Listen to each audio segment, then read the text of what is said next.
Hey everyone, welcome to Wildlife Inspired. This is your channel for photography, for wildlife, and for wildlife photography. And in today's video, we're going to talk about tripod heads. I'm going to show you several different variations of tripod heads, what they're used for, what I use them for. I own all of this. I'm going to give you the pros and cons and tell you who each of these is for right after this.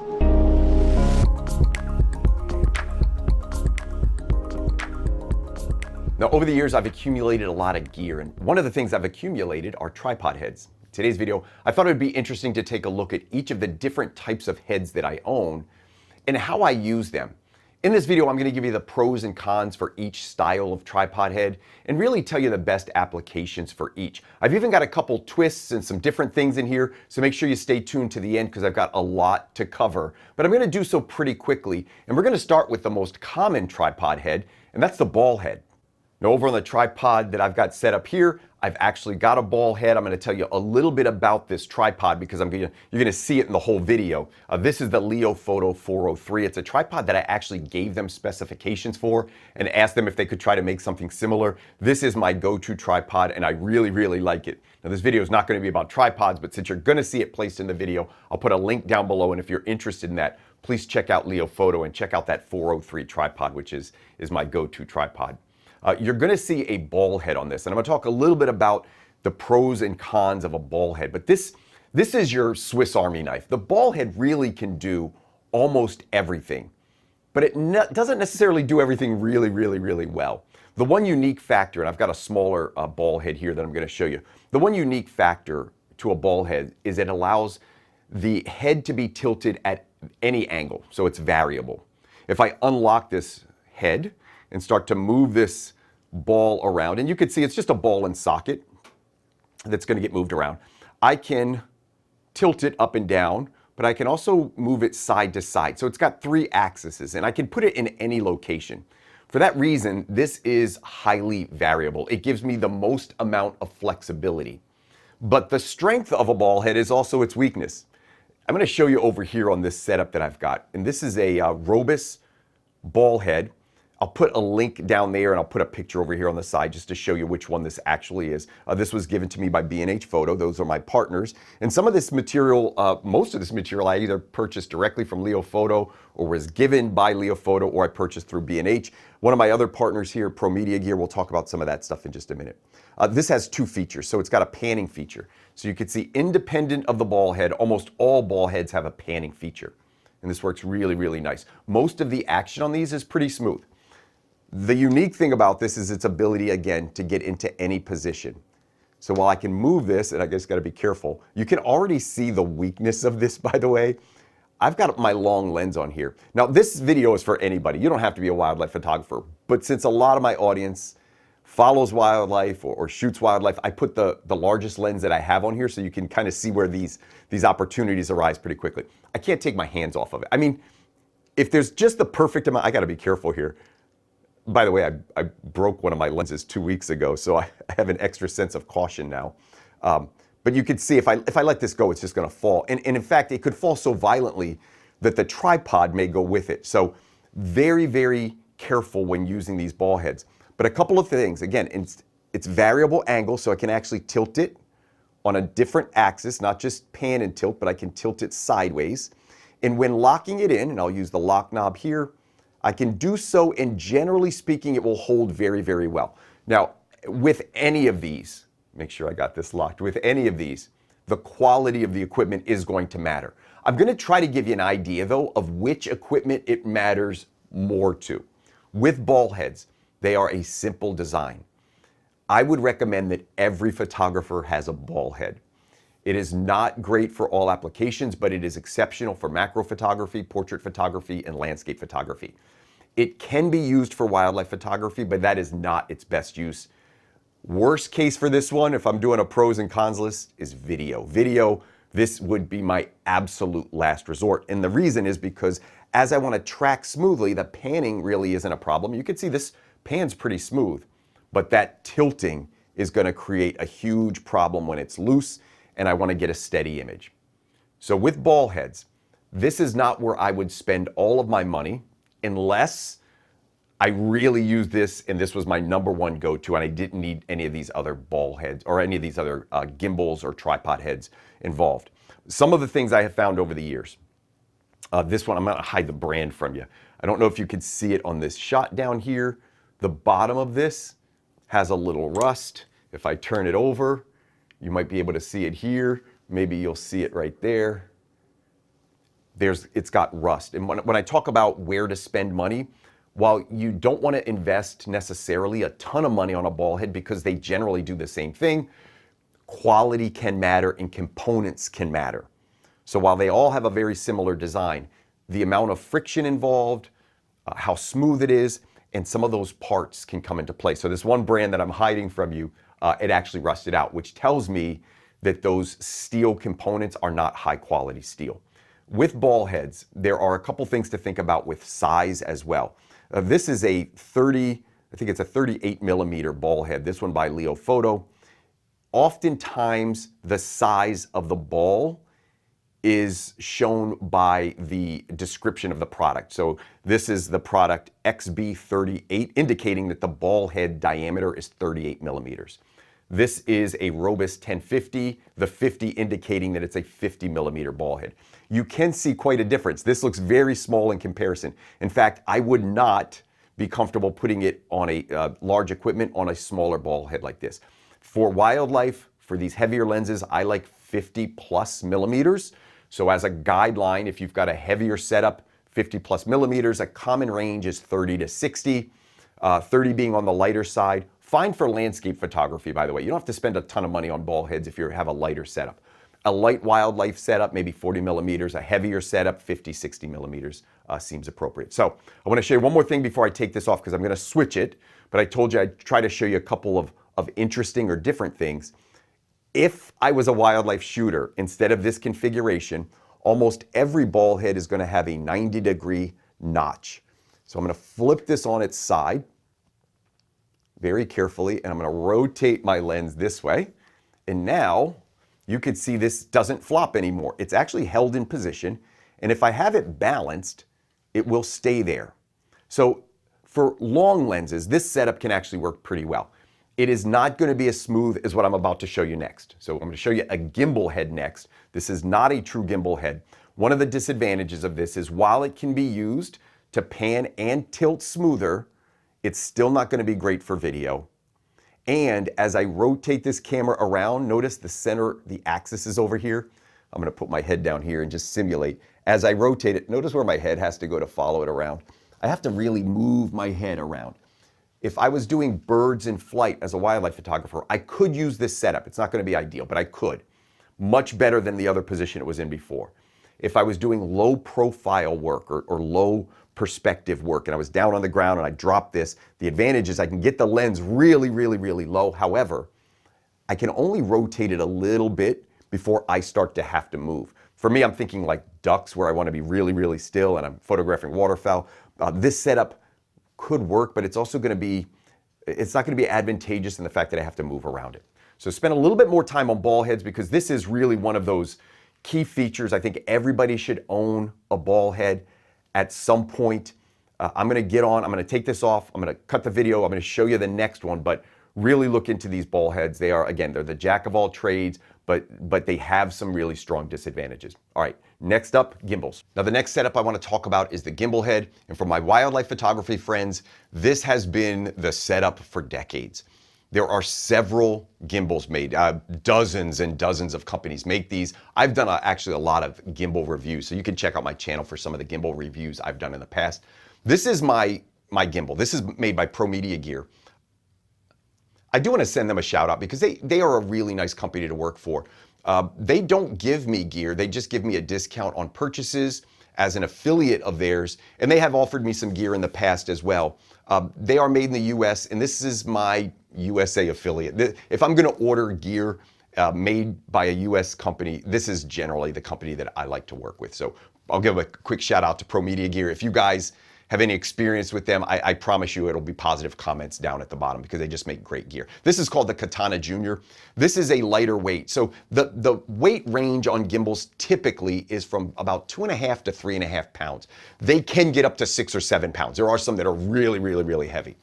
The advantage of a gimbal is that it is, when balanced, meaning the lens is in the right position, it is very smooth, and it gives you the option, I'm gonna unlock this head and show you, that you can essentially move it and it will balance on the center, the axis in the middle of the lens. So you do have to kind of find that sweet spot to get it to work, but that's one of the features about this that's really, really nice. So you can kind of point it and leave it. The other thing about these gimbals is they work on this panning and tilting action, and they can be incredibly smooth. I find the Pro Media gear, the Katana Junior, to be one of the smoothest I have ever worked with, but there are some very popular ones out there as well. Wimberley is well known for their gimbals, and you'll see a lot of wildlife photographers using that. So these are really, really nice. Again, most wildlife photographers have this. I still use this setup if I'm doing birds in flight or if I'm out working off of a tripod.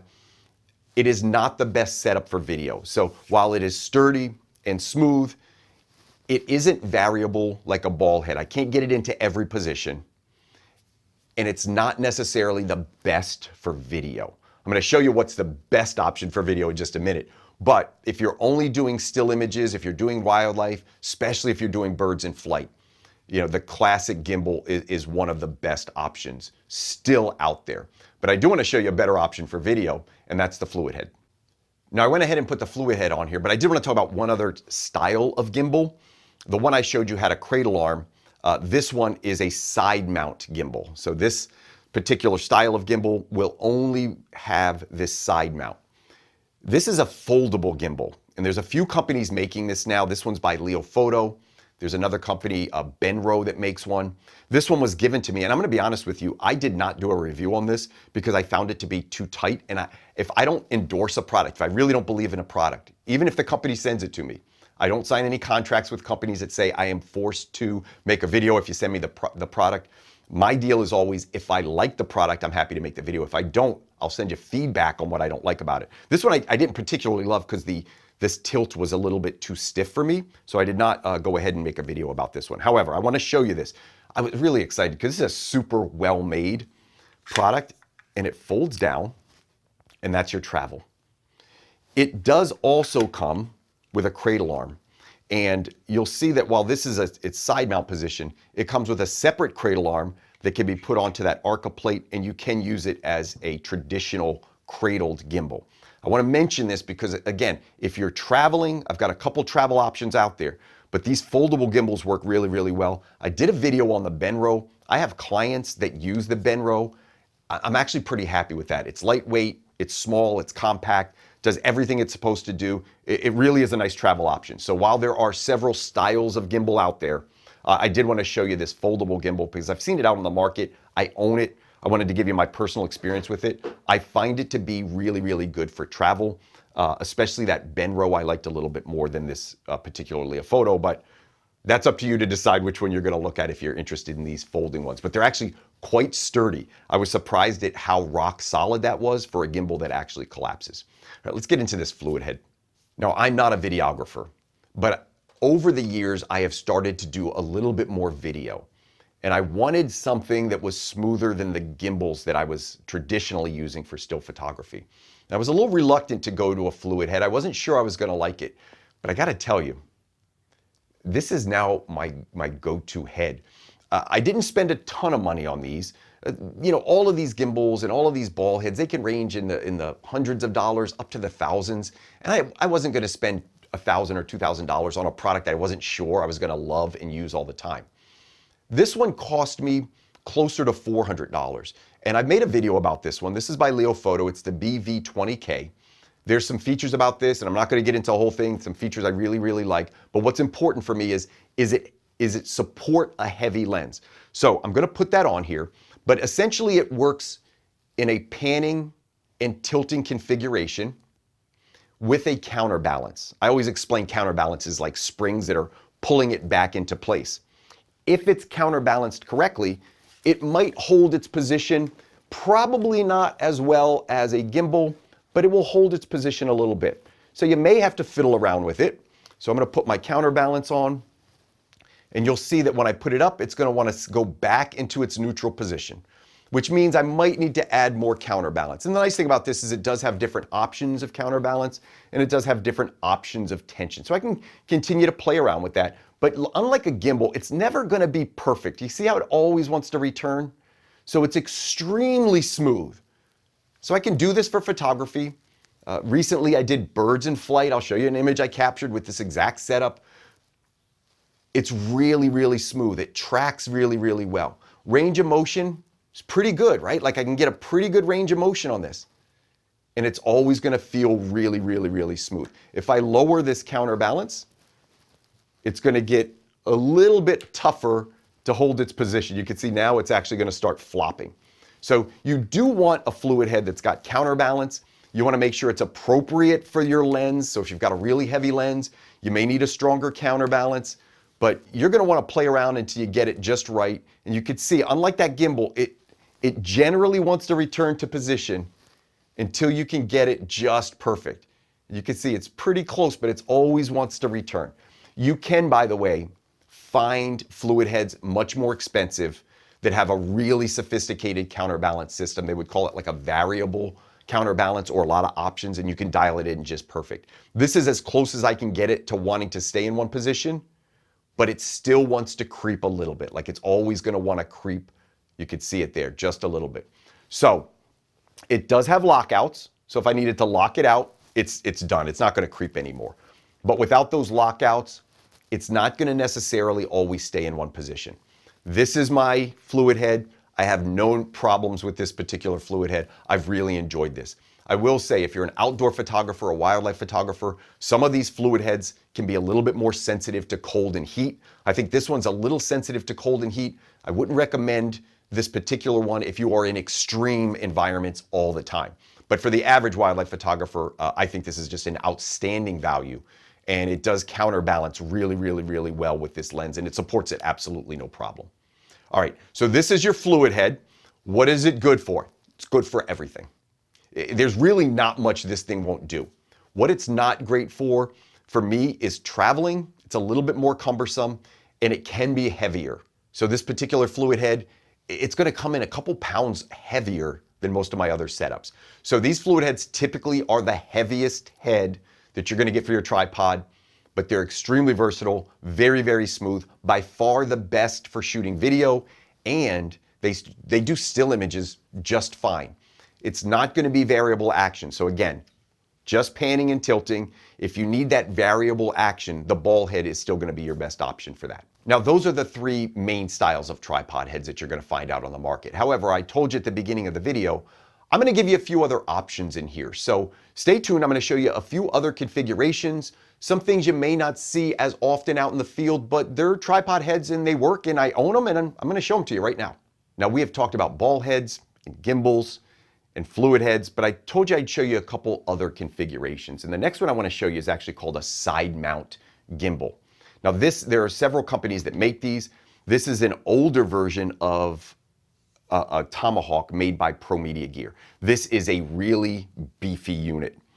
I have two of these. I have their PG2, which is their newer, lighter version. I have the old one. I just can't get rid of this because I like it so much. This, by the way, this is more about tripod heads. This works as a monopod head. This style is my primary monopod head. I love this style. It's a little more expensive.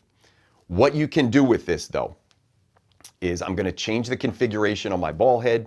I'm going to put it into a 90-degree position, and I'm carefully going to put my side mount gimbal on here, and I am going to lock out the ball head so that it's perfectly straight up and down. And what I've essentially created is a panning and tilting head. Now I'm very carefully going to mount my lens on here. Oh, I got to be so careful doing this, guys, but I do want to show you what this would look like. And I want to talk about this setup a little bit because this is the setup I used for years. One of the things I found is that, let me just make sure, I'm going to try to get this as centered as possible. Making sure this is snug and tight. I'll rotate that around. Okay, there it is. All right, so I've got this panning. So there it is, panning. And the tilt is very, very smooth. This is gonna function a lot like a normal gimbal, but it is in a side mount. It will almost always be, unless you've got an adapter, will almost always be in a side mount configuration. There's some benefits to this side mount configuration. It's always a little bit lighter because it doesn't have that cradle in there. The drawback is it may not feel as smooth depending on who you are. And being in the side position, I'll point this straight here, you are gonna put a little extra torque or a little bit extra force or pressure on the actual lens foot. So where that collar is and that foot is, you can, theoretically, you're putting a little bit more pressure or torque on that. So anyway, this is the side mount. What I love about this, it's made by Leo Photo makes a version, Wimberly makes a version, Pro Media Gear makes a version, and some other companies make versions. The Pro Media Gear and the Leo Photo have two, it's like a right angle, so it's got two Arca plate adapters, so it can be put into different positions. The Wimberly Sidekick does not have that. So the Sidekick is truly designed to be put with a ball head. These other ones that I mentioned can actually be used in other configurations, like on a monopod, and I mentioned that's my primary. The advantage of this setup is if I'm traveling, I'm gonna take this off real quick. If I'm traveling, I can take two pieces of gear. I can take a ball head, which will work for my landscape photography, or if I'm doing some macro photography. I can take this side mounted unit and I can put this on a monopod, and when I'm not using it, I can take it off and add it to the ball head and get a gimbal. This to me is the most versatile setup that I've ever come across. I use this setup for years and I still do. Side mount plus ball head, extreme versatility. You get all the advantages of the ball head, and then you get all of the advantages or most of the advantages of the gimbal. What this setup is good for is everything with the exception of video. It's really not the best video solution. However, it can be used and it is absolutely much better than just using a ball head. I've got one more setup I want to talk about. So this was my ball head and Sidekick. I've got one more kind of unique piece that I want to show you right now. And I'm going to take this off and put it on. And this is one we don't see a lot with wildlife photography, but I have a lot of friends using this setup. And this is the double ball head. So let me put this on and show you what this looks like. Now, before I put my lens on here, I want to show you a couple things about this, this ball head. This is essentially a ball head inside another ball head with two adjustments. It is different than a traditional ball head in a lot of ways. And some people will refer to this as a ball head gimbal. Now that is, technically that's not the best terminology because it's not a true gimbal. It does, however, behave in some ways like a gimbal. It is more of a panning and tilting counterbalanced ball head. I'll explain what that means in just a minute. The first part of this, and the really nice part of this feature, is one of the ball heads can adjust here and be used like a ball head. So you can see that works a lot like a ball head. There's a second adjustment here on this side that I'm not going to touch yet. So this inner piece is locked. I'm moving it just like a ball head. This can be used to balance or to establish a level. So if I'm on an uneven surface, I can use that first ball head, get it perfectly straight and horizontal, and then lock that one in, and it's done. Now I've got the second ball head in play. And with this one, you're going to see that it will pan and it will tilt. It's a little hard to tilt, but I'm going to show you that tilting action with my hands, and then I'm going to put my lens on here and show you what that looks like. That's that panning and tilting feature of this double ball head. This one, by the way, made by Leo Photo. I have a video out on one made by Flex Shooter, so you can check out that video. And there's another one called Unique Ball. I do not recommend that for wildlife photography. It does not have a counterbalance. All right, so let me see if I can get this set. Now that first ball head is locked into level. The second ball head tilts and pans. It does not have the third axis, so I can't tilt it because this setup does not have that. Only panning and tilting. What is this setup used for? What is it good for? This is a great versatile setup. You can do video with this, you could do wildlife with this, you could do macro with this, you could do landscape with this, you could do any type of photography for this. but it has a few limitations. I'm going to show you what the main limitation for me is. One, it is not quite as smooth as a fluid head. So when you're moving it side to side and up and down, it's not quite as smooth. It works well for heavy lenses. So you could see this very heavy lens will counterbalance, but it's not ever going to stay exactly in position like a true gimbal would. And that's because this is top heavy. All of the weight is over the axis down here. So it's top heavy, but that counterbalance, think of it like a spring. It's always trying to pull it back into position. But I can't leave it somewhere and have it stay without getting these tension knobs adjusted, trying to get everything perfect, or just locking it out all the way. The disadvantage is I don't get the range of motion. If you need the range of motion, so panning, no problem, but tilting, I can only go up to there and I can only go down to there. Now I'm gonna be honest, that covers about 90% of any photographer's range, maybe even 95%. So I don't know how big a deal that is, but this is a really nice piece. I'm gonna go through at the end and just list all of them with pros and cons. Over on the side, you see I've been putting some of the specs, mostly around the weight of these. These cost a little bit more. You're gonna be looking at $400 to $600 for this. And the weight, about 3 pounds. So not too bad with weight. Price, a little tough on this setup with Leo Photo. By the way, I'll mention it now in case I forgot to mention it in another part of the video. I do offer some discount codes for Leo Photo. Check the description down below. So if you're interested in this, definitely take a look at Leo Photo's link. Use the code that I put down there. You can get an extra 20% off. All right, that is the double ball head. And that's gonna cover just about everything that's on here. Now there's two other types of ball heads that I'm not gonna show you. One is called a tilt head, sometimes used with a panning base. I'll show you a picture of a tilt head. I don't own any of these tilt heads because I have never found the use for them. Some people will use a tilt head for a monopod. Not many people use it with a tripod. It's gonna be top heavy. If it's not locked out, it's gonna wanna fall or flop. And that's the reason I don't own one of these. You've got panning bases. So this is a little base that just turns sideways. This is another one. Again, you put your lens in here and it's just gonna pan sideways. You can combine this with a panning base and the tilting head. Not a setup that I really, really like. The last one that I don't own is a panoramic head. I will show you a picture of this. Panoramic heads are often used with landscape photography and they offer a lot of variability. So you can slide it in and out, up and down, and you can really center the camera body. We use these when we stitch panoramic shots together. That's a video for another day. I will mention it here. They look similar to gimbals in many ways, and they can be used as a side-mounted gimbal if needed. If you were using it though, I would strongly suggest getting one of the bigger, beefier ones, and they can cost quite a bit of money. I'm gonna list one over here by Really Right Stuff that I have seen people use, especially in the wildlife community. It's gonna cost a pretty penny to do that. Now, in a lot of videos, I like to summarize the components, and often I do so in charts. So let me just put a quick chart over here that's gonna show you the weight range of most of these heads. So you've got your ball heads, which are traditionally the lightest of all the options, all the way up to your fluid head, which are probably gonna be the heaviest of the options. Now let me put up the big list of my pros and cons, and I tried to touch on this in the video. You kind of follow along as I go through each one, but the ball head, great at getting into different angles, really not great for wildlife as it's top heavy and it will kind of flop if it's not locked out. Really not a great job for video, but I still think everybody should own a ball head. I will stick to that. Get a ball head.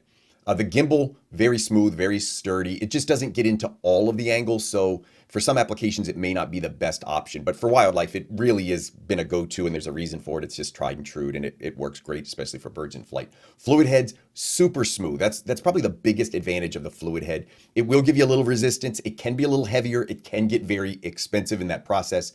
And since we showed you a couple other options, think about if everybody has a ball head, does it make sense to get that side mount and make a gimbal out of it? Extreme versatility. With some of those, you can add it to a tripod. It may add a little to the cost because now you're dealing with two pieces. It does also, by the way, add a point of failure. So the more times you stick things together, the greater the chance of failure somewhere down the line is. So just keep that in mind. Little bit of torque on the foot and collar as it's in a side mounted position normally. And then there's that double ball head, which really can do just about everything. It's just not a true gimbal and it will not be as smooth as those fluid heads or gimbals. A little bit of limited range of motion. So that's my list of pros and cons. And there may be some other pros and cons in there that I missed. Let me know down in the comments if you can find one. And then who is it best for, and maybe who's it worst for, or what is its worst application? So I'll put that list up now and you can see that summary, what I personally think these are used best and worst case for each of these types of tripod heads. And that's my video for you today. There's a lot of information in here. I hope you found it interesting, whether you're a beginning photographer or an intermediate photographer. Maybe you're a photographer getting into wildlife, so you want an idea of what the best case lens is. I'm gonna tell you this, my real life personal use, I do have a couple favorite setups. I have gravitated away from the gimbal head and I've moved into the fluid head. I mentioned this earlier, but this one I really, really enjoy. It's giving me almost everything a gimbal head does, but it's much smoother if I want to switch over to video. I will say, and I mentioned it before, but I will say, make sure that fluid head is strong enough to support bigger weight if you've got a long lens. If you don't have a long lens, you can get away with a smaller fluid head. There is a big difference in the quality of fluid head. So you're gonna wanna do some independent research before purchasing a fluid head. The price can get very, very expensive. If I'm shooting a lighter setup or need a lighter setup, I will sometimes go with my gimbal head. For wildlife, I find this to be, just kind of a jack of all trades. Not great for video, but does everything else very, very well. If I'm traveling, a lot of the times I'm gonna go back to the setup that I've used for a long time, which is a ball head and maybe a lighter version of this sidekick, especially if I'm gonna be doing monopod work and tripod work. It gives me a lot of versatility there. So that's something I can use. Or I could opt to get into this double ball head. And it's a jack of all trades ball head. It will do absolutely everything you need it to do. It's not too heavy, not too cumbersome, and that makes a really, really nice travel setup as well. And that's my video for you today. Hopefully you found this interesting. Down in the comments, let me know if you have more questions. Did I answer more questions, or did I bring up some questions that I didn't answer? You let me know down in the comments. If you're not subscribed to the channel, you gotta hit the subscribe button. You gotta hit the bell for notifications. That'll let you know when I have a new video out. And you gotta hit that like button so it'll share the content with like-minded individuals. I hope you enjoyed this one. And as always, I hope we can continue to find inspiration in wildlife together.